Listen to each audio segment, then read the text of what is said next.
Le digital bouleverse la relation client et la communication des agences immobilières. Mais quel est l'impact sur l'agence qui est un point de vente où l'on reçoit les clients, mais également le bureau des collaborateurs? Quel rôle pour la vitrine? Communication, produits, communication de marque? Va-t-on vers un showroom high-tech de visite immersive? Comment recevoir les clients? Eh bien, une tonne de questions auxquelles Ariane Artignan, directrice de la rédaction du journal de l'agence, va répondre avec ses intervenants. Je vous laisse les présenter. Bonjour à tous, donc moi je vais vous présenter, on a un super plateau et c'est eux qui vont répondre à toutes nos interrogations. On a des brillants experts qui vont nous parler donc de la transformation de l'agence et de sa vitrine. Alors on va faire un tour de table, on va commencer par Brice Cardi. Brice, bonjour. Je vous laisse vous présenter en 2 mots. Est-ce que vous avez un micro? Bonjour à toutes et à tous. Désolé pour mes partenaires et homologues pour mon retard. Écoutez, Brice Cardi, président du réseau L'Adresse depuis 5 ans, réseau qui se distingue par 2 points fondamentaux. Le premier, c'est un réseau qui a été créé par la FNAIM, où aujourd'hui 100% de nos membres sont adhérents à la Chambre et à la FEDE. Et le deuxième point important, c'est que nous sommes une structure coopérative, avec le principe où chaque femme, chaque homme participe activement à la participation et à la prise de décision pour l'évolution du réseau. Donc vous avez des vitrines traditionnelles, on va y revenir. Laurent Demeure. Non, pas spécialement. Bon. On revient on a du traditionnel et du moins traditionnel. Très bien. Mais vous avez aussi du traditionnel. Laurent, bonjour. Donc Laurent Demeure, vous êtes président SEO, CIO de Coldwell Banker France et Monaco. Alors Coldwell Banker en 2 mots. Coldwell Banker en 2 mots, créé en 1906, San Francisco. On est peut-être la première start-up immobilière finalement de l'histoire. Et aujourd'hui présent dans 52 pays, 3000 bureaux, 95 000 collaborateurs à travers le monde, présent en France depuis 5 ans. Aujourd'hui, je crois qu'on est un 11 octobre, non, c'est pas ça? On n'est pas le 11 octobre aujourd'hui? Si, on est le 11 octobre. Donc ça fait 6 ans de présence en France. Aujourd'hui, c'est notre anniversaire en France. Bon anniversaire, Laurent Demeure. Aujourd'hui en France, 25 bureaux et un peu plus de 300-350 personnes. Olivier Colcombet, bonjour. Bonsoir Ariane. Alors vous dirigez DigitRE Group. En 2 mots, c'est quoi DigitRE? Alors DigitRE, c'est l'agrégation de sociétés qui fournissent du service à l'immobilier. Donc ce sont des marques comme Capifrance, comme OptiHome, Refleximo, Dreamkey, Immobilier Neuf et la petite dernière, Coerkimo, qui est 100% dans notre sujet.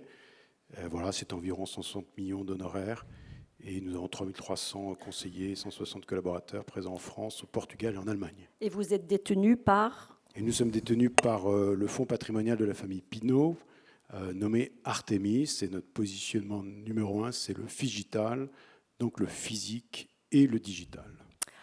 Donc là, on va parler mixité. Thibaut Guillaume, bonjour, vous êtes le patron de Vitrine Média. Oui, bonjour Ariane. Donc le physique, nous surtout, puisque Vitrine Média, c'est principalement des vitrines. Donc on distribue et on vend nos produits dans plus de 20 pays. On a 6 filiales de distribution en propre, en France, en Espagne, au Portugal, en Australie, au Japon et au Canada. Plus de 250 personnes. Donc la vitrine, pour nous, c'est important. Les agents immobiliers dans le monde entier utilisent leurs vitrines. Alors il y a bien sûr des spécificités par pays qu'on pourra détailler si vous le souhaitez. Mais je suis intéressé par le sujet, parce que si je souhaite que la transformation de l'agence s'opère, je suis convaincu que la vitrine va rester. En tout cas, je suis intéressé aussi à ça, parce que je pense qu'il y a beaucoup de choses à dire. Voilà, la vitrine, c'est l'image de l'agence, c'est son pas de porte. Voilà, et moi, je pense qu'elle va rester, certainement avec un peu de digital, oui, je pense. Mais nous avons beaucoup de visites et de vitrines. Alors, on va entrer dans le vif du sujet dans 2 minutes. On termine le tour de table avec Frédéric Simon. Bonjour. Bonjour. Alors, vous dirigez Chemex Immobilier, dites-nous en plus. Voilà, alors Chemex Immobilier qui existe depuis 1 an et demi aujourd'hui. Moi, je viens du traditionnel puisque j'étais franchisé ou plutôt multi-franchisé avec plusieurs points de vente traditionnels d'un réseau de franchise nationale. Et j'étais également actionnaire de ce réseau, donc j'avais la double casquette franchisé-franchiseur. Et il m'a semblé opportun, après plus de 10 ans, de migrer vers le sujet du soir. Voilà, donc j'en dirai plus après sur Chemex Immobilier. Alors, la vitrine physique d'une agence immobilière, on est dans un salon nouvelles technologies. Est-ce que ce n'est pas un peu saugrenu, cette thématique ici aujourd'hui? Qu'est-ce que vous en pensez les uns les autres? Est-ce qu'à l'heure du digital, la vitrine physique a un rôle encore clé? C'est clé, oui, la vitrine, c'est clé pour l'agent immobilier, c'est comme ça depuis très longtemps. Alors j'ai cherché à savoir jusqu'à quand ça remontait l'agence immobilière. Ça remonte à loin. Qui pourrait le dire ici? Ça serait intéressant. J'ai pas trouvé l'information. Je pense qu'elle est là pour rester, certainement sur des modèles un peu hybrides, où on va intégrer du digital, c'est certain. Mais une vitrine, c'est un lieu de rendez-vous. Voilà, un point de vente, c'est un lieu de rendez-vous, c'est un lieu de rencontre. Les plus belles rencontres commencent par une vitrine, très probablement, par une rencontre avec un agent immobilier. Et voilà, en tout cas, c'est notre combat depuis des années. Et on a aujourd'hui, je connais une vingtaine de pays qui utilisent nos solutions, qui sont ravis de pouvoir présenter leurs biens en vitrine. Et je pense que ça va durer. Olivier, comment vous voyez la chose, vous? Oui, c'est super que la vitrine existe depuis des siècles, mais moi je me tourne plutôt vers ceux qui sont devant nous, les années à venir. C'est une évidence qu'un acteur de l'immobilier aura de la peine à financer une vitrine physique et une vitrine virtuelle, digitale. Et comme 97% études IFOP Optium l'a démontré à nouveau cette année, en 2017, 97% des acquéreurs arrivent par le web. Donc on a une contrainte qui est celle de l'évolution. Ce n'est pas nous qui la décidons, ni Guillaume ni moi-même, mais c'est le client final. Donc s'il arrive jusqu'au bien par une vitrine qui est digitale, eh bien on va le satisfaire. Donc au final, les business models qui se développent, toutes les startups, c'est avant tout parce que soit on crée un besoin, soit le client final l'a suggéré, l'a souhaité. Et donc l'accélération de ce positionnement de la présence sur le web est liée aux habitudes de consommation, au parcours des clients finaux. Donc moi, je pars du principe qu'on les accompagne, on peut les accélérer, c'est notre rôle chez Digiterra. Je pense que certaines vitrines subsisteront, mais à mon sens, va disparaître le côté vitrine pour être accentué énormément le côté rencontre. Rencontre dans le sens, j'ai besoin d'être accompagné par un professionnel dans mon projet immobilier, qu'il soit de location, de gestion, de défiscalisation ou d'acquisition. Donc pour nous, c'est ça le cœur. Le cœur, c'est le réseau, c'est la rencontre. Et c'est pour ça que j'insiste sur le physique, le figital, physique et digital, parce qu'on a besoin des hommes. C'est quand même un événement majeur dans la vie d'un Français. C'est un projet lourd. J'étais à une des conférences avant sur la data, les estimations online, etc. Jamais de la vie, ils ne remplaceront la rencontre et le besoin d'avoir un intermédiaire pour me guider, m'accompagner sur une transaction de plusieurs centaines de milliers d'euros ou millions d'euros. Laurent Demeure, c'est saugrenu de parler de vitrine physique? Non, saugrenu, je ne sais pas, mais en tout cas, quand j'ai été invité pour cette table ronde, je me suis posé la question, c'est vrai, est-ce un débat du 19e siècle, est-ce un débat du 21e siècle? Pour l'instant, je ne sais pas. Ce qui est drôle, c'est que la vitrine, effectivement, existe depuis tellement d'années. L'agence immobilière, depuis les années 1780, on va retrouver les premières agences immobilières en France. La première vitrine aujourd'hui, c'est l'iPhone, on est tous d'accord. Maintenant, on peut avoir une vitrine. Pour quoi faire? Quel message de communication? À qui nous nous adressons avec une vitrine?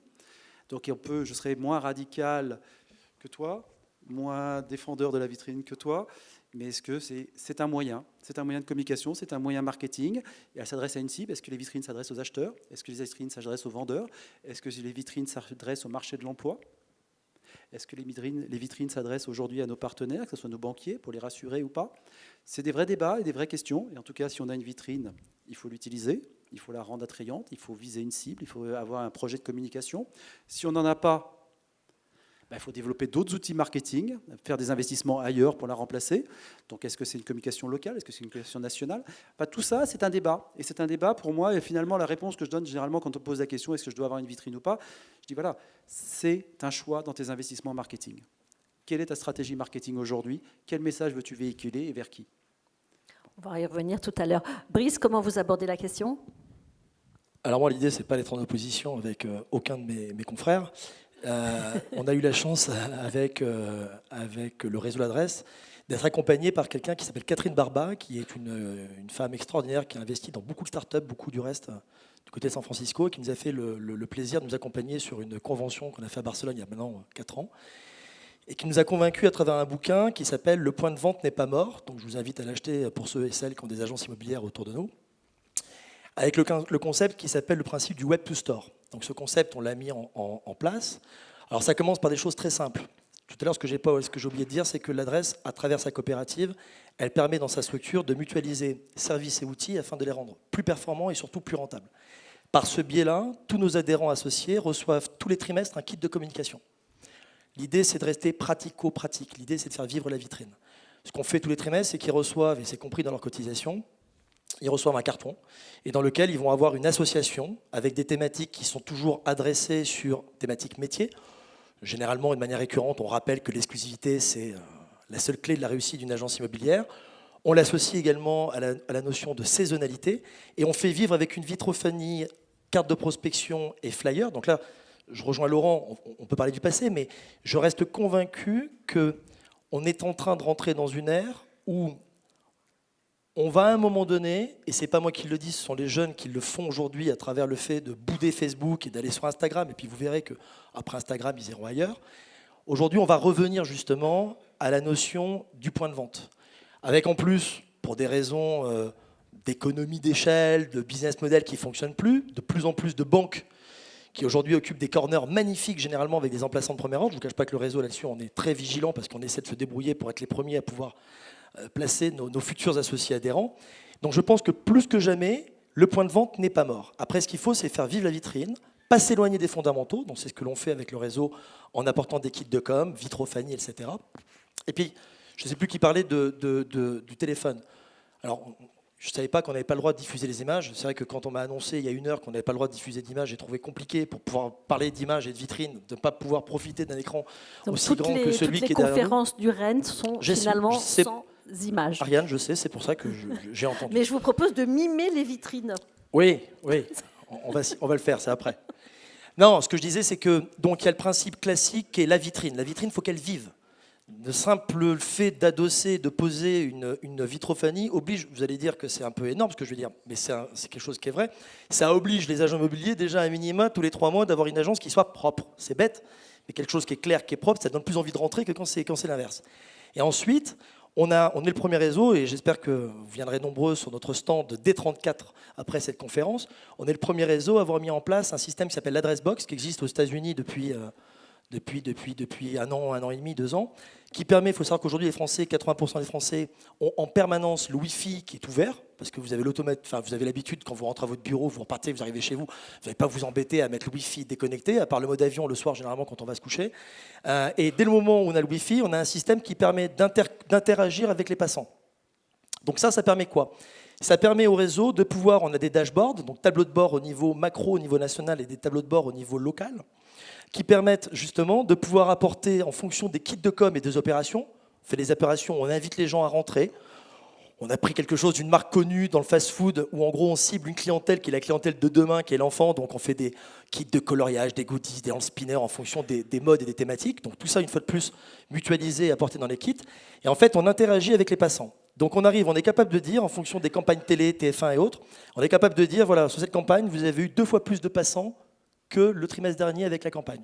On est capable de voir et d'identifier en temps réel quels sont ceux qui s'arrêtent, le temps qui passe devant les vitrines, quels sont ceux qui reviennent et quels sont ceux qui rentrent dans l'agence. Tout ça, c'est une technologie, pour l'instant, on est exclusif à l'avoir. Ça, c'est la vitrine intelligente. Ça, c'est la vitrine intelligente, la vitrine interactive. C'est dommage que je n'ai pas de visuel. En revanche, j'ai demandé à Hervé Parent et logiquement, on devrait vous remettre, avant la fin de la conférence, un triptyque qui vous permettra de faciliter mon propos. Ce qui est essentiel, c'est qu'en gros, via le Wi-Fi, on va interagir. On va faire ce qu'il y a dans les hôtels depuis des années. Vous êtes dans un hôtel aujourd'hui, le premier truc que vous demandez, c'est le Wi-Fi. Et vous rentrez dans le Wi-Fi guest de l'hôtel. On a lancé ce système-là, on les pousse automatiquement à télécharger une application dont on est aussi, excusez-moi, je vais faire mon moi-jeu, mais les premiers, qui est la conciergerie, parce que tout à l'heure, monsieur parlait à juste titre de l'évolution du métier et surtout l'évolution qui est au centre de nos préoccupations, à savoir le client. Ça fait des années qu'on dit quels sont les nouveaux services. Alors ici, c'est super. C'est vrai, c'est l'évolution de l'image. La 3D va plus vite, on met des lunettes qui sont de plus en plus petites, etc. Mais réellement, l'accompagnement client. Et c'est grâce à une rencontre du reste sur ce salon. Je suis désolé, là, je fais long, les gars, je suis parti. Non, mais c'est important. S'impatiente à l'autre. Je vais. J'ai compris qu'il n'y avait pas de micro pour moi, donc comme je l'ai, je le tiens et je le garde. Non, rapidement. Et c'est vrai que monsieur soulignait la notion d'accompagnement. Ce qu'on est en train de lancer, et ça fait 1 an et demi avec la conciergerie, et grâce du reste à Simply-Move et Eric Longuepay, pour ne pas le citer, on est le premier réseau, et j'espère qu'on sera copié par tout le monde, parce que l'idée, c'est de réconcilier les Français avec notre profession, qui est une France. Oui, mais aux États-Unis, Laurent. Aux États-Unis, je te parle de la France, moi. Je te parle de la France. Et aujourd'hui, on s'aperçoit qu'on se posait, on essayait de se remettre la question en disant est-ce que c'est la 3D qu'ils attendent. Ce qu'ils attendent, c'est de l'accompagnement post-signature. On a une obligation de résultat qui est la signature. Malheureusement, c'est pour le français et le client, c'est un point de rupture. Alors, on va revenir à la vitrine. J'espère revenir sur ce point, Ariane. Mais oui, on va y revenir. Frédéric Simon, j'aimerais vous entendre sur le rôle de la vitrine pour vous. Surtout que vous allez nous expliquer un peu comment vous fonctionnez. C'est un peu atypique. Oui, c'est complètement atypique puisque en fait, Chemex est une agence immobilière de 100 négociateurs, pas 3, pas 5, mais 100. Donc comment concevoir une agence basée sur un modèle économique de 100 négociateurs? Naturellement, la règle fondamentale qu'on m'a appris il y a 12 ans, à savoir les 3 règles d'or: emplacement 1, emplacement 2, emplacement 3, j'ai compris que c'était très important en 2005 quand je me suis lancé dans un réseau traditionnel avec une vitrine où on faisait très attention à notre vitrine et à la propreté de cette vitrine et de l'agence dans sa globalité. Et puis je me suis rendu compte après plus de 10 ans qu'en fin de compte, je rejoins mon confrère Olivier, que la vitrine était digitale et que pourquoi dépenser beaucoup d'argent avec beaucoup de contraintes sur des emplacements en centre-ville où le stationnement est compliqué, où la clientèle n'y trouve pas forcément satisfaction parce que faire des ventes avec des gens qui vont acheter leurs baguettes, qui regardent leur vitrine et qui ensuite achètent une maison, eh bien je me suis rendu compte que c'était relativement anecdotique le chiffre d'affaires réalisé par l'emplacement par rapport à la qualité du stock qu'on avait et qui, avec le volume de vente qu'on faisait, par la qualité du stock et donc par le savoir-faire à transmettre. Donc en fait, j'ai revu complètement la copie et donc je vais essayer de ne pas monopoliser, du coup je vais passer la parole. L'idée de cette table ronde, c'est qu'on apporte des questions pratiques à tous les donc auditeurs. j'ai revu l'emplacement, la vitrine et aujourd'hui je n'ai plus du tout besoin de vitrine pour faire évoluer mon concept d'agence immobilière. Alors, moi, la question que j'ai envie de vous poser, c'est la vitrine, c'est bon pour communiquer sur les produits ou c'est un outil de communication de la marque? Alors, c'est une excellente question. Aujourd'hui, ce que je disais tout à l'heure, c'est vers quelle cible s'adresse-t-on avec une vitrine? Et finalement, on s'aperçoit que les vitrines ont été conçues pour s'adresser vers des vitrines d'acheteurs, vers les acheteurs, avec des petites annonces en vitrine, à vendre, à louer, à louer, à louer. Quand j'ai commencé l'immobilier, il y a beaucoup d'années maintenant, les gens venaient regarder les annonces, il y avait un petit stylo, ils faisaient toutes les agences immobilières dans une rue, puis ils rentraient, etc. Ils avaient relevé des numéros dans les annonces, sur la vitrine. Aujourd'hui, c'est terminé. La première, elle sort son iPhone, ils cherchent là-dessus. En revanche, on voit de plus en plus d'agents immobiliers qui ouvrent, et en multisite, qui ouvrent des agences pour aller traquer les vendeurs. Est-ce que la vitrine est en train de passer d'une vitrine recherche des acheteurs vers une vitrine recherche de vendeurs? Et créant des liens de proximité, créant un lien humain à l'intérieur des quartiers. C'est déjà pour moi une première tendance qui se fait. Ensuite, on voit aussi que par moment, la vitrine permet de recruter des collaborateurs, alors que sans vitrine, ils étaient peut-être plus hésitants, souvent.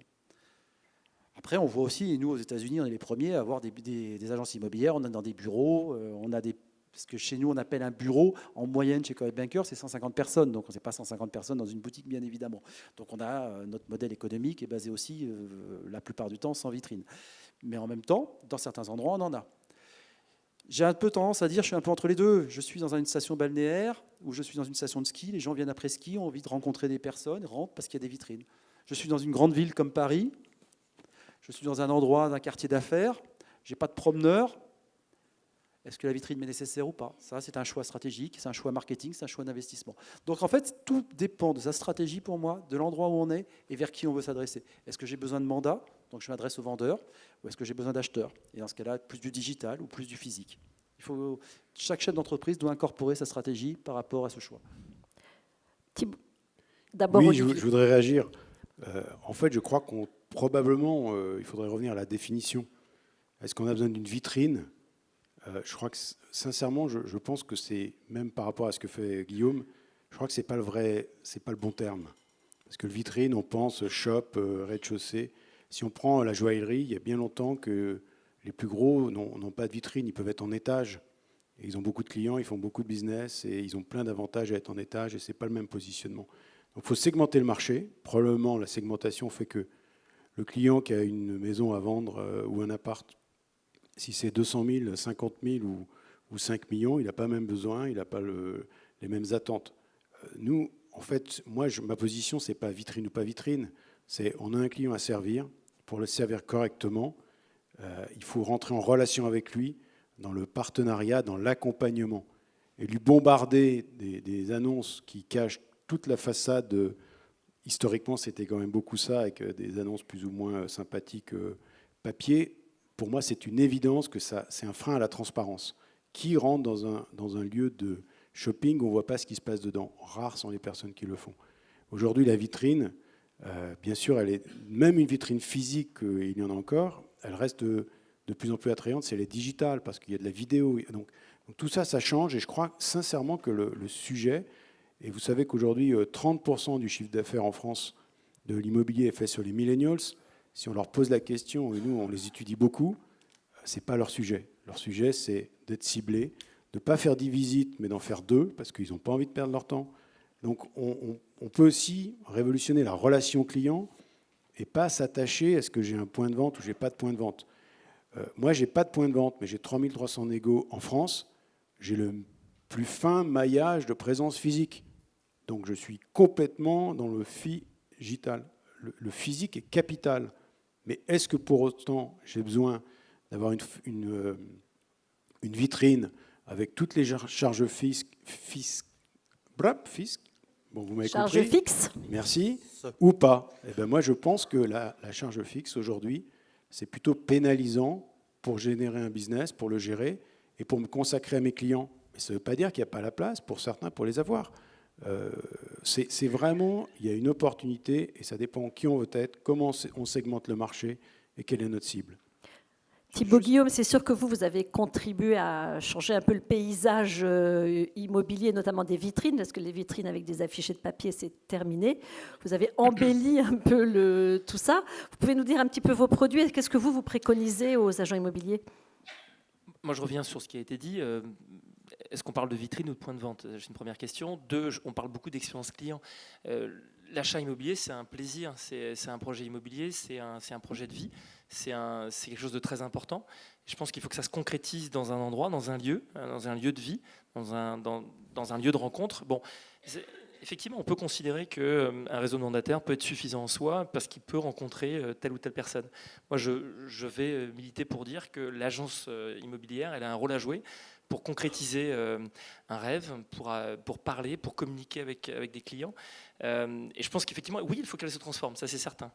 Je ne suis pas sûr que toutes resteront, parce que je pense qu'il y a une nécessité de transformation de ces vitrines ou ces points de vente pour justement aller vers le showroom où on va pouvoir présenter plus de choses. Il faut aller beaucoup plus loin. Donc oui, ça va changer. Maintenant, je suis convaincu que le point de vente en tant que tel, c'est un lieu de rencontre. Il y a bien sûr une vitrine pour attirer le chaland, donc on peut y mettre du statique, du dynamique, de la lumière. En fait, on peut y mettre effectivement des solutions hotspot ou Wi-Fi pour attirer le client, parce qu'on le fait nous aussi. Moi, je trouve qu'il y a des exemples dans le monde qui le montrent. Flight Center, c'est un groupe qui fait 12 milliards. Ils ont je ne sais combien de points de vente. On a équipé tous leurs points de vente dans le monde et en Australie. Et s'il y a bien un domaine où on pense qu'ils vont s'arrêter d'ouvrir des agences, c'est bien les agences de voyage. Eh bien, Flight Center, c'était une agence de voyage qui fait 12 milliards de dollars, qui continue à se développer encore aujourd'hui, qui se développe parce qu'ils ont réussi intelligemment à se positionner au bon endroit, parce qu'ils savent être au bon endroit quand les clients ont besoin d'eux. Ils sont tout un concept autour du capitaine où on les reconnaît de loin, puisqu'ils ont une photo du capitaine qu'on met en lumière dans les vitrines. Donc il y a vraiment une identification. En fait, les personnes s'identifient aux gens. Elles ont besoin de s'identifier à quelqu'un. Internet, c'est très déshumanisé.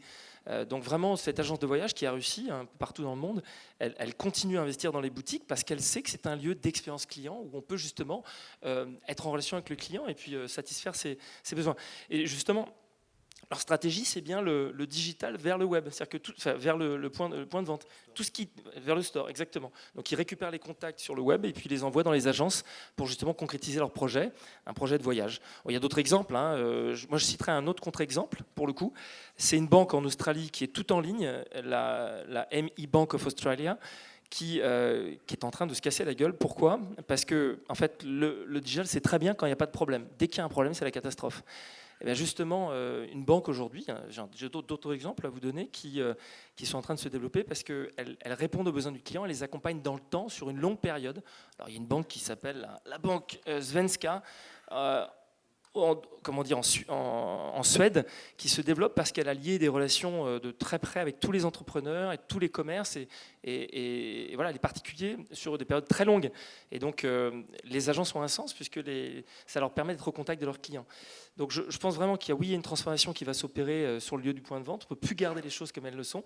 Ça va certainement être une alliance entre le point de vente et le digital, mais que oui, cette agence immobilière, elle est nécessaire et elle permet de réaliser les rêves de beaucoup de gens. Donc, elle va rester. Ouais. C'est bien, c'est un beau. On peut prendre le sport. Le sport, c'est 300 milliards de dollars de chiffre d'affaires dans le monde. Les 3 premières marques au monde, elles ont vu leur croissance du web prendre 30-40% de leur chiffre d'affaires. Étonnamment, en parallèle, elles ont augmenté, pour les 3 premières, il y a Nike, il y a Adidas, je ne sais plus la 3e, elles ont augmenté le nombre de points de rencontre, qu'ils n'appellent pas des stores, c'est plutôt des flagships. D'ailleurs, en général, Zalando en a ouvert en France. On ne peut pas acheter. On va toucher le produit, on va à la rencontre du produit. Et elles ont toutes des croissances en nombre de points physiques de 30 à 40%. Mais il n'y a pas de chiffre d'affaires réalisé. C'est du pur web to store. Nous croyons plus à cette approche-là, mais ça n'empêche qu'au final, il y a une relation humaine et il y a un accompagnement physique, et c'est ce qui prime. Ensuite, si vous prenez à New York, ING, c'est plus une banque, ça ressemble à un café, on peut aller boire et donc le client n'est plus vu comme un lapin. Le banquier n'est plus prédateur. Et c'est elle qui prime. Et moi, je crois plus à ça. Et c'est ça ce que je voudrais faire passer comme message. Oui, on peut se donner rendez-vous, on doit se donner rendez-vous, mais il y a un filtre. Prenez l'automobile, je ne sais pas si vous savez, mais il y a 7-8 ans, il y avait 4 visites physiques dans une concession avant l'achat. Aujourd'hui, c'est 1,2. Ça veut dire que les Français, ils ont choisi leur modèle, ils sont fixés à 90% avant de se déplacer. Et c'est d'ailleurs pour ça que toutes les concessions sont au même endroit, ce qu'on n'aurait pas vu il y a 30 ans. Donc il y a des phénomènes de fond. Je crois que notre rôle est dans une profession vous essayez de trouver les dates, moi j'étais pas né, qui a besoin d'évoluer et besoin d'accompagner le client. Et c'est ça qui prime. Alors, au risque de répéter ce qui a peut-être déjà été dit par mes confrères, en effet, il a été évoqué l'évolution du concept en lui-même de l'agence. Nous, il y a 4 ans, on a travaillé sur un concept friendly, c'est-à-dire, en effet, on voit bien les évolutions. On était sur un système que j'ai connu, et pourtant, je n'ai que 28 ans. Ah oui. Un concept, bien sûr, Ariane. Un concept de banque. Vous savez, rappelez-vous, le client, il arrivait, on le regardait comme ça, on disait, il y avait déjà une espèce de frontière, un peu comme dans les réseaux bancaires. Ensuite, on est passé dans un système plus convivial, avec un bureau et 2 sièges en face de l'agent immobilier, où généralement, et moi le premier, on commettait une faute irréparable qui consistait, pour le confort du consultant, à lui donner un peu plus de posture. On avait souvent un siège de direction, ça flattait l'ego et on ne se rendait pas compte que ça mettait le client dans une situation qui n'était pas forcément très confortable. Et en effet, depuis quelques temps, et on a pratiquement la moitié de nos agences qui ont adopté ce concept. Dans un concept friendly, on se débrouille pour avoir un concept avec un coin agent, un coin cuisine, avec le îlot, etc. Où en effet, on est dans le partage, on est dans la convivialité, on essaie de mieux comprendre à travers une visite, ou avant de partir en visite dans la découverte, on essaie de le faire autour d'un café, d'un jus d'orange, sur un canapé, qui est beaucoup plus sympathique que d'entrée de jeu, de mettre des barrières avec des frontières qui sont inutiles. Donc ça, en effet, c'est quelque chose aujourd'hui qu'on voit un peu partout et qu'on peut faire de manière assez simple. Il n'y a pas l'obligation d'être dans un réseau pour aller acheter un îlot chez Ikea ou chez d'autres. Après, le principe aussi, c'est Web to Store, comme je vous l'ai dit, avec beaucoup de travail par notre community manager, mais surtout un travail pédagogique qui consiste à identifier un référent dans les agences et faire que chaque agence soit forte localement. Parce que parfois, malheureusement, on a une verticalité qu'on a du mal à éviter. C'est parce qu'on appartient à une marque nationale, on a tendance à attendre. Attendre, c'est mourir. Attendre qu'une marque nationale vous donne la notoriété, c'est flatter son ego quand on se couche, qu'on se voit sur TF1 ou sur BFM. Mais ce n'est pas malheureusement ce qui va vous apporter du sourcing et des demandes d'estimation dans les agences. Donc clairement aussi, être capable, et il n'est jamais trop tard, de rattraper parfois le manque de connaissances sur tout ce qui est Facebook, avec un prérequis, c'est de ne pas parler de nous, mais de s'intéresser autour de soi à nos clients. Et des trucs tout bêtes. Nous, on fait depuis 4 ans, et c'est une idée qui ne vient pas justement d'en haut, mais qui vient d'en bas. C'est le principe aussi transverse qu'un réseau coopératif comme le nôtre. C'est que toutes les idées remontent, et elles remontent en temps réel. Et les décisions, c'est action-réaction. Et il y a quelque chose qu'on a piqué à des sociétaires qui sont en Vendée, qui sont très forts. C'est le principe de concours de dessin. Chaque année, alors j'aimerais vous dire que on le fait tous, c'est pas vrai, parce que le principe de la coopérative, c'est on propose, mais c'est les sociétaires qui disposent et qui font ce qu'ils ont le sentiment d'avoir besoin de faire. Eh bien, on fait un concours de dessin, et ça, c'est un carton plein. Dessin d'enfants? Dessin d'enfants. On demande aux responsables d'agence d'aller voir les agences qui sont les plus proches du point de vente. Bien évidemment, il y a des kits de com qui sont proposés par l'extranet, le réseau, etc. On fait des affiches à taille d'une affichette, d'un écran, peu importe, digital ou pas. On invite les écoles à participer à ce concours. Et il y a un truc qui est très nouveau qu'on a fait par le biais de Facebook, qui est un carton plein. C'est que pour éviter qu'il y ait conflit d'intérêts, qu'on dise mais comment vous avez décidé? Alors bien évidemment, c'est l'école des fans, pour ceux qui sont de ma génération et qui connaissent l'école des fans. Donc c'est-à-dire que tous les enfants ont fait un goûter après. Voilà, enfin un goûter, ils ont tous une trousse avec le stylo qui va bien, les goodies, etc. Mais on a fait un truc qui est génial, d'où c'est plus web to store, c'est limite store to web, store to réseaux sociaux. C'est que pour éviter qu'il y ait conflit d'intérêts quoi que ce soit, on a demandé aux parents de faire le buzz sur les réseaux sociaux. Et on s'est amusé, et les gens s'amusent à liker justement les dessins. Et on a des agences qui ont eu mais genre 600 likes, ce qui est juste colossal, rattaché justement aujourd'hui aux difficultés qu'on peut avoir. Je parle bien de vrais fans, pas ceux qu'on achète sur des plateformes, etc. Je parle de vrais fans.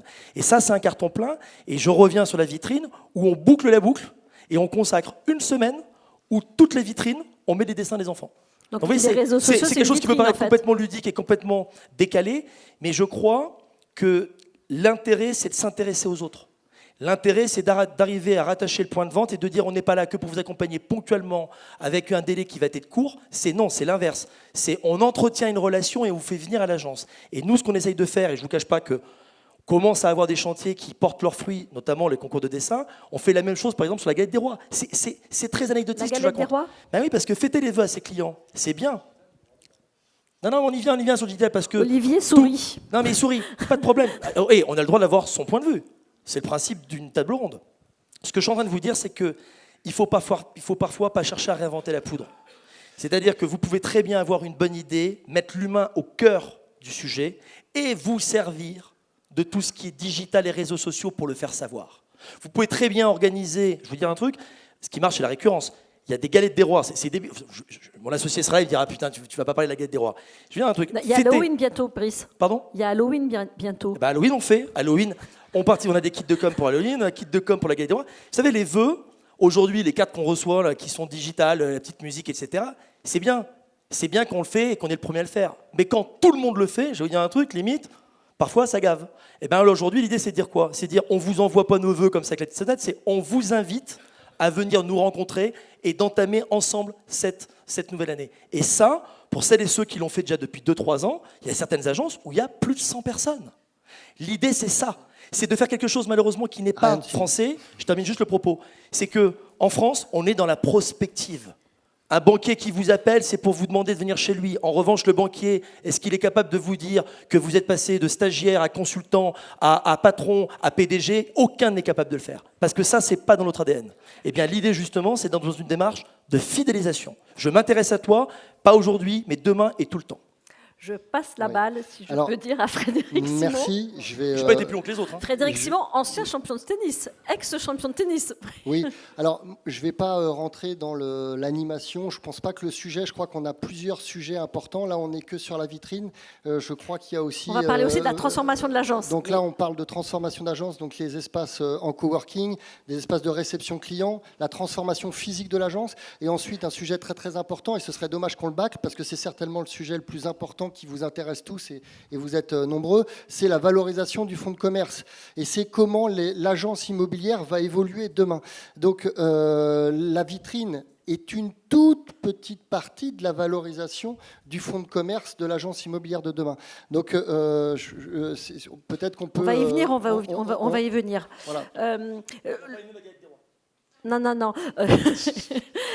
Est-ce qu'on va vers un showroom high-tech de visite immersive? Parce que ça aussi, c'est l'enjeu de ce qui se passe aujourd'hui dans les agences. Faire des showrooms, je pense que c'est toujours possible. Maintenant, qu'est-ce que veut un client et quels sont nos besoins aujourd'hui?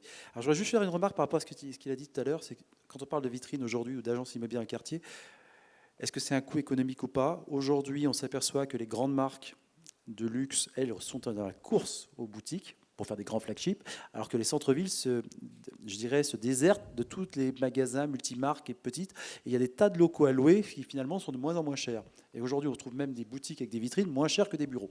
Donc ça, c'était juste pour faire une remarque par rapport à ça. Maintenant, l'agence immobilière demain, c'est quoi une agence immobilière aujourd'hui? C'est un espace qui est dédié à un service client, à fournir un service. Pour fournir un service, il faut l'organiser, ce service. Donc il faut organiser son entreprise, il faut organiser son équipe commerciale, il faut organiser son marketing, il faut organiser sa technologie, afin de faire une proposition de valeur vis-à-vis de ses clients, consommateurs, afin de les faire venir.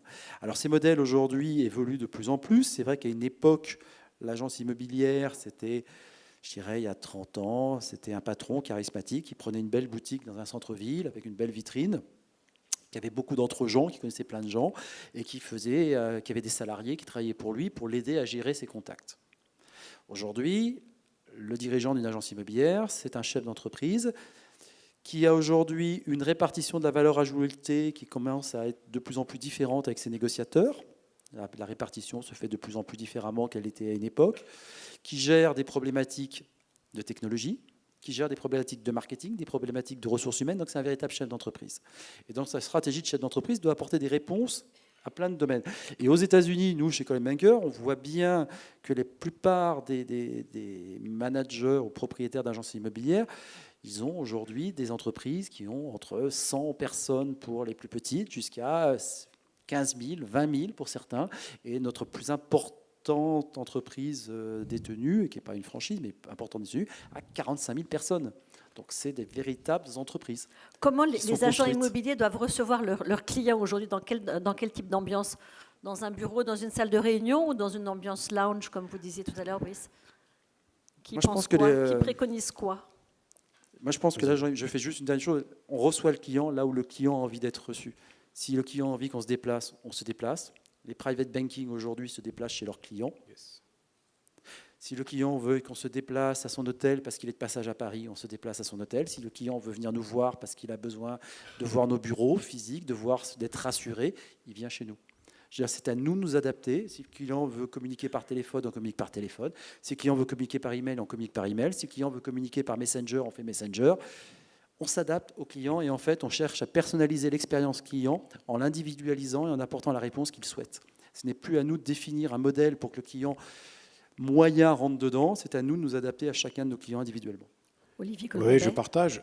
Je reviendrai sur un des cœurs du sujet qui était quand même les nouveaux modes de relation. Donc chez Coworkimo, c'est ouvert à tous les acteurs de l'immobilier, nos marques ou des acteurs externes à nos marques, parce qu'on prend le parti de la neutralité en partant du principe que le client final, ce qu'il veut, c'est être accompagné par les meilleurs. Et les meilleurs, ça peut être le conseiller en immobilier indépendant, l'agent, qui est au cœur de la relation, mais qui va agglomérer des services qui sont du homestaging, un notaire, un décorateur, un architecte, un diagnostiqueur. Vous les recevez dans des centres Coworkimo aujourd'hui? On les reçoit dans les centres Coworkimo qui n'ont pas vocation à être des agences. D'ailleurs, ils ne sont pas régis par la loi Hoguet, ils sont régis par la règle des centres de coworking. Mais on insiste énormément sur le fait que le client final, et j'ai beaucoup travaillé chez les anglo-saxons, il vient chercher un service et on lui amène une panoplie complète.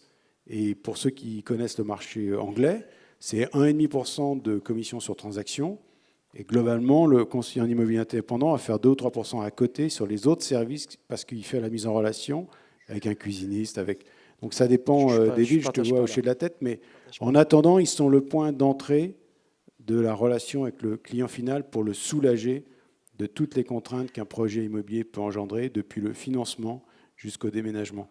Et donc, quand on est sur un centre de coworking dédié à l'immobilier, ce n'est pas dédié à la transaction.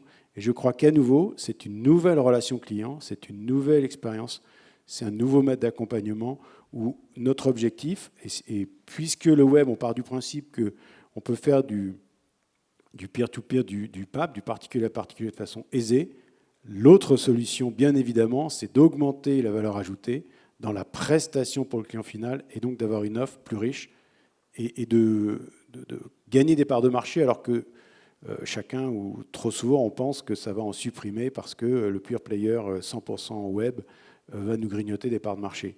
Ça fait 2-3 ans, nos études prouvent exactement le contraire. L'IFOP l'a prouvé, l'augmentation de la part du professionnel continue, c'est 4 points de gagné 2016 versus 2017. Ça veut bien dire que la facilité d'accès ne veut pas dire la concrétisation d'un rêve, d'une acquisition, parce que c'est de plus en plus complexe par ailleurs. Frédéric ? Oui, alors moi je vais essayer de parler de 3 sujets qui concernent le sujet du soir, c'est-à-dire que le client final, acheteur ou vendeur, il veut acheter au juste prix dans le meilleur délai, si on essaye de faire court et simple. Le deuxième sujet pour le négociateur, on fait un constat et on s'aperçoit qu'il y a un turnover très important dans notre métier avec une qualité de vie difficile à trouver pour le négociateur, qu'il soit dans un réseau de mandataires ou dans une agence traditionnelle. Sachant que dans le réseau de mandataires, il va avoir plus une qualité de vie facile à trouver parce que c'est lui qui va jouer sur les horaires et il va travailler quand il va avoir envie de travailler, alors que c'est moins vrai dans une agence où il y a du management. Et le troisième sujet pour le franchisé, ou pour ceux qui les patrons, on s'aperçoit que les droits au bail ont considérablement perdu de la valeur, voire même dans certaines villes, ça vaut 0, alors qu'il y a 10 ans, ça valait 50 000 ou 70 000 euros un droit au bail. Donc c'est une première explication sur l'évolution de la vitrine dans 10 ans si on se projette. Deuxième problématique pour le franchisé, c'est que lui aussi, souvent, il a une qualité de vie difficile, parce qu'il souvent, il faut être disponible le soir, tard, et puis le samedi. Et donc, il y a une problématique de 1, l'évolution de la valorisation de son fonds de commerce, et 2, la qualité de vie qui est difficile à trouver. Donc, la réponse que je ferai à cette problématique, c'est 1, modifier considérablement l'agence immobilière traditionnelle en la multipliant par 10 en termes de surface, c'est-à-dire avoir une agence immobilière entre 300 et 500 mètres carrés, permettant d'avoir des salles de formation pour amener le savoir-faire aux négociateurs de manière à ce qu'ils puissent être sur du 100% exclusivité et donc du coup du 100% taux de transformation et satisfaction client. C'est ce que le client final veut. Le deuxième sujet, c'est une fois que les personnes suivent un long et vrai parcours de formation, parce que c'est un vrai métier négociateur, et si on a 70% de turnover dans notre métier, c'est qu'il y a un problème à la base de formation, de coaching et d'accompagnement. Une fois qu'on a réglé ça, avec un centre de formation en interne dans une agence immobilière, eh bien, on peut ensuite s'occuper du centre de transaction, donc c'est-à-dire avoir un service administration des ventes, donc une clerc de notaire qui ne serait plus clerc de notaire mais serait salarié ou prestataire de service. Il nous reste 5 minutes pour libérer la salle parce qu'on a un événement derrière. Donc D'accord. je vais vous demander d'écourter et puis on va faire un dernier tour de table. Je vais demander à chacun votre vision de l'agence de demain, mais vraiment très très bref. Et ben c'est celle-ci pour Alors, moi. Donc avec des bureaux qu'on louerait aux agents. Et le dernier point, 5 minutes, je vais laisser le temps de parole à mes collègues. Moi, je veux juste intervenir. Bien évidemment, tout ce qui est dit depuis tout à l'heure, c'est des choses qui sont parfaitement exactes. Après, à part si je me suis trompé de salon ou je me suis trompé de salle, il me semble bien que dans la salle, ici, il y a des agents immobiliers ou certaines personnes qui veulent devenir. Je trouve ça génial comme propos. Mais je trouve que, et pourtant, je vous assure, je me connais un peu, Ariane, je ne suis pas complexé comme garçon, je vois plutôt les choses en grand. Mais il y a un moment donné, l'idée, c'est plutôt d'être dans la cible. Le principe de notre métier, c'est d'être dans le cœur de cible, de connaître le cœur de cible de nos agences. Ce que j'entends à droite et à gauche, l'un me parle d'outre-Atlantique avec un système avec 150 000 employés, des bureaux qui font je ne sais pas combien de mètres carrés. Monsieur termine en disant il nous faut au minimum 350-500. Quelqu'un, là mais attendez, revenons dans un monde réel. Non mais excusez-moi de vous dire, je représente un réseau de 300 agences. J'aimerais vous dire que j'ai mes 300 associés qui sont dans cette démarche. Sur les 300, on parle de l'élite. Donc à part si j'ai loupé un épisode et qu'il y a marqué sur la porte que le thème c'est comment devenir l'élite de l'immobilier, alors c'est très ambitieux, c'est très bien. Mais je pense qu'aujourd'hui, les personnes qui sont là, j'ai eu la chance d'avoir quelques-uns dans les couloirs, ils viennent justement voir des nouveaux services, des nouveaux outils pour savoir comment ils vont pouvoir faciliter leur recrutement, faciliter la prise de mandat en mandat exclusif. On s'éloigne, c'est super tout ce qu'on nous dit. Mais très franchement, pour moi, on n'est pas dans la cible. Aujourd'hui, le réseau que je représente, les personnes à qui on a autorisé, bien évidemment, d'ouvrir des concepts coworking, etc., ils sont 3. Et ils font 7 millions d'euros de chiffre d'affaires. Pareil, je ne sais pas si toutes les personnes qui sont là sont à Paris. Je ne crois pas. Moi, je représente un réseau qui est un réseau national. Aller expliquer à quelqu'un qu'il faut prendre un local de 350 mètres carrés à Paris, et à l'inverse, aller expliquer à quelqu'un qu'il faut qu'il ait 150 négociateurs dans son agence, bon courage. Il y a des disparités aujourd'hui sur le territoire qui sont nombreuses. Vous ne pouvez pas apporter les mêmes services, les mêmes outils, la même satisfaction client auprès de vos adhérents dès le moment où ils sont dans la Creuse ou à Paris. Passez une annonce gratuite sur une plateforme comme la nôtre à Paris, vous n'avez personne qui vous répond. Vous passez la même en Vendée, vous avez le sociétaire qui vous dit « Oh, tu freines tout, c'est bon, j'ai 15 CV, j'ai trouvé mes 3 Les négos. » modèles économiques évoluent. Ce que je veux pas, c'est que... Moi, je vous propose de continuer la discussion. Le but de la Dans un conférence, autre c'est de parler des espace. nouveaux modèles économiques. Je sais pas, Merci, pour moi, merci un à agent tous. immobilier. Alors, Merci Brice, parce qu'on a Olivier, passé en 2 je partage- minutes. et Je je suis partage pas la venu vision. pour parler galette des Laurent, rois. Les je suis désolé. 350 mètres, un clerc de notaire... Brice, s'il te plaît, je crois que tu as usé ton temps de parole. Moi, je vous dirais simplement qu'il y a 3 innovations majeures. Il y a une innovation technologique, il y a une innovation de service, et puis il y a une innovation sociétale. C'est à nous de répondre à ces 3 innovations pour que le client, comme le négociateur, trouve sa place et la conserve. Oui, j'entends, Olivier, mais est-ce que tu es le premier à dire que tu n'es même pas dans le concept de la loi Hoguet? Enfin, Je vais me il y a un faire moment donné, taper sur postulat les doigts de par départ. Hervé T'es le Parent. premier à dire que tu es dans un concept de coworking. Merci, mon cher. Bon, Laurent. je vais essayer d'arbitrer entre les deux. Je veux dire, Bon, moi, c'est un débat vivant. l'agence immobilière l'agent immobilier est comme tous les métiers est confronté à une évolution aujourd'hui. Et c'est vrai que les entreprises aujourd'hui font. Mais Brice, nous répondrons au problème. Je dis simplement, il y a des évolutions effectivement dans nos métiers. Il y a des évolutions. L'agent immobilier est un véritable chef d'entreprise aujourd'hui. Il fait face à un certain nombre de contraintes de plus en plus techniques. Il fait face à des obligations légales de plus en plus lourdes. Il fait face à de la compliance, les lois anti-blanchiment. Donc tout ça, ça demande des moyens, ça demande une organisation de plus en plus professionnelle, de plus en plus ajustée et des réglages de plus en plus fins. Et à une concurrence de plus en plus acerbée, avec des pressions concurrentielles de plus en plus fortes, de nouveaux modèles qui se développent. Donc il doit s'adapter. Il s'adapte en se regroupant dans des réseaux, il s'adapte en se regroupant sur des points de vente où ils se mettent à plusieurs, il s'adapte sur plein de modèles. Je crois que le modèle aujourd'hui évolue. Comme tous les métiers, les dinosaures ont disparu, bon, d'autres acteurs sont apparus. Pas pour ça que les dinosaures sont mieux, moins bien, j'en sais rien, mais on doit évoluer. On peut rester avec des agences de taille modeste dans certains endroits. Il y a des marchés, vous allez vous installer à Saint-Tropez, écoutez, le marché de Saint-Tropez, si vous avez une agence de 2-3 personnes, c'est déjà bien. On ne fera jamais 100 personnes à Saint-Tropez, bien Laurent sûr. Demeure, merci. Pour finir, Thibaut Guillaume, juste le mot de la fin. Voilà. Vous, votre vision de l'agence demain, 3 mots. Moi, j'ai un exemple. Je suis allé voir un promoteur à Bercy Village, c'est Cogedim, qui a ouvert un centre, enfin un lieu de vente pour le coup, c'est un showroom, donc qui permet d'imaginer, de voir son lieu de vie de demain. Et je trouvais ça très bien parce que ça permettait une immersion effectivement. Et donc c'est vraiment, je vois beaucoup le showroom, voilà, pour l'agence immobilière de demain. Aller encore plus loin sur la présentation de ce que peut être le bien dont on rêve. Voilà, il faut aller beaucoup plus loin. Merci à tous pour la qualité de vos interventions. Merci. Merci.